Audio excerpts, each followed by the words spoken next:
আসসালামু আলাইকুম সবাইকে স্বাগতম আমার আরেকটি নতুন ভিডিও দেখার জন্য। তো আজকে যে রেসিপিটি আমি তৈরি করে দেখাবো এটা কিন্তু কোনো খুব বেশি কঠিন না, তবে যারা নতুন রাঁধুনি তাদের জন্য একটু কঠিনই মনে হবে। তবে কিছু টিপস অ্যান্ড টিপস ফলো করলে আপনার এই ছোট মাছের চচ্চড়িটা হবে খুবই দারুণ। তো চলুন কথা না বাড়িয়ে শুরু করি।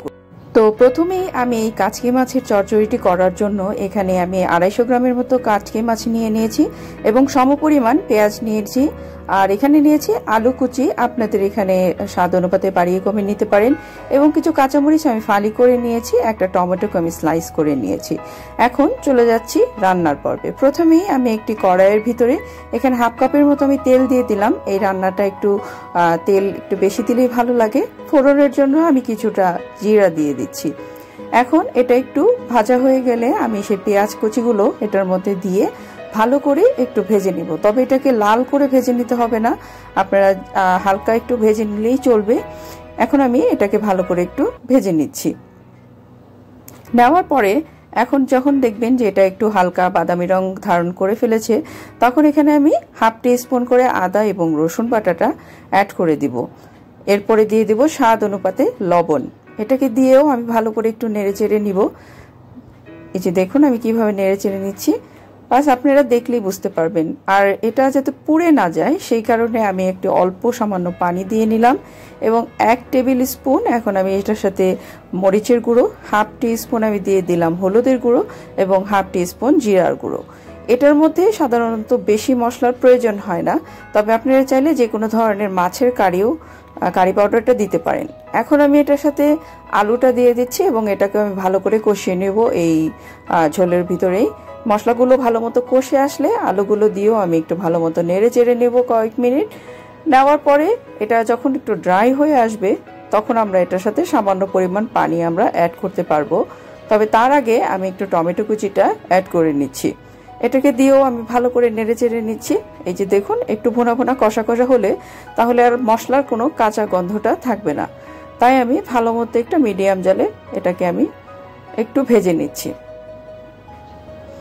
এখন আমি এখানে অল্প সামান্য কিছু পানি দিয়ে দিলাম যাতে আলুটা ভালো মতো সেদ্ধ হয় এবং মশলাটা ভালো মতো কষে আসে। সেজন্য আমি কিছুক্ষণের জন্য একটা ঢাকনা দিয়ে আমি কুক করে নেব এবং 5 মিনিট পরে আবার আমি ঢাকনাটা খুলে দেখলাম যে এটা পানিটা ড্রাই হয়েছে। এখন আমি এই কাচকি মাছগুলো যে পরিষ্কার করে রেখেছিলাম সেটা আমি অ্যাড করে দিচ্ছি।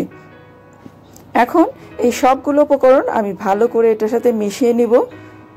আর বেশি আপনারা এটা জোরে জোরে এটাকে নাড়বেন না, তাহলে এটা যেহেতু ছোট মাছ এবং খুব নরম, তো হালকাভাবে এটাকে আলতোভাবে নেড়ে আমি আবার কিছুক্ষণের জন্য ঢেকে এটাকে আমি রান্না করে নিলাম। এই যে দেখুন একটু সাদাটে হয়েছে, তার মানে এটা কিন্তু অলমোস্ট সিদ্ধ হয়েছে, তবে এখনই রান্নাটি হয়নি। এটাকে আমরা ভালো করে আরও কিছুক্ষণ রান্না করব।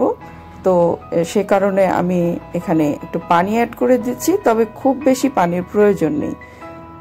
দেওয়ার পরে এটাকে আমি ঢেকে আবার রান্না করব প্রায় 10 মিনিট এবং 10 মিনিট পরে দেখুন আমার এটার অবস্থাটা প্রায় অনেকটা ঝোল কিন্তু শুকিয়ে এসেছে। কিন্তু আমরা এখানে ঝোল রাখবো না, ঠিক এই পর্যায়ে আমি কিছু কাঁচামরিচ ফালি করে রেখেছিলাম সেটা দিয়ে দেবো। এটা সুন্দর একটা স্মেল ছড়াবে আর ঝালের জন্য আপনারা একটু বাড়িয়ে কমিয়ে দিতে পারেন। এবং সর্বশেষে আমি এটার মধ্যে ধনে পাতা কুচিটা অ্যাড করে দিচ্ছি। এটা দেখতেও ভালো লাগে এবং খেতেও অনেক ভালো হয়। তো দেখে নিলেন তো বন্ধুরা আমি কত সহজেই কাচকি মাছের চচ্চড়িটি তৈরি করে ফেললাম। এটা আপনারা যে কোনো সময়ে যে কোনো উপায়ে এই কাচকি মাছের চচ্চড়িটা আপনারা করে খেতে পারবেন। আশা করি আমার ভিডিওটি আপনাদের অনেক ভালো লেগেছে এবং আশা করি নতুন রাঁধুনির জন্য আমার এই রেসিপিটি অনেক উপকারে আসবে। তো রেসিপিটি যদি ভালো লাগে অবশ্যই একটি লাইক দিবেন এবং কমেন্ট করে জানাবেন এইভাবে আর কারা কারা আমার মতো কাচকি মাছের চচ্চড়িটি রান্না করেছেন। এবং আজকে যারা আমার চ্যানেলটি নতুন দেখছেন অবশ্যই প্লিজ আমার চ্যানেলটি সাবস্ক্রাইব করে রাখবেন এবং পাশে থেকে বেল আইকন চেপে দিবেন যাতে আমি যে কোনো ভিডিও দিলে সাথে সাথে নোটিফিকেশন পেয়ে যান। আল্লাহ হাফেজ।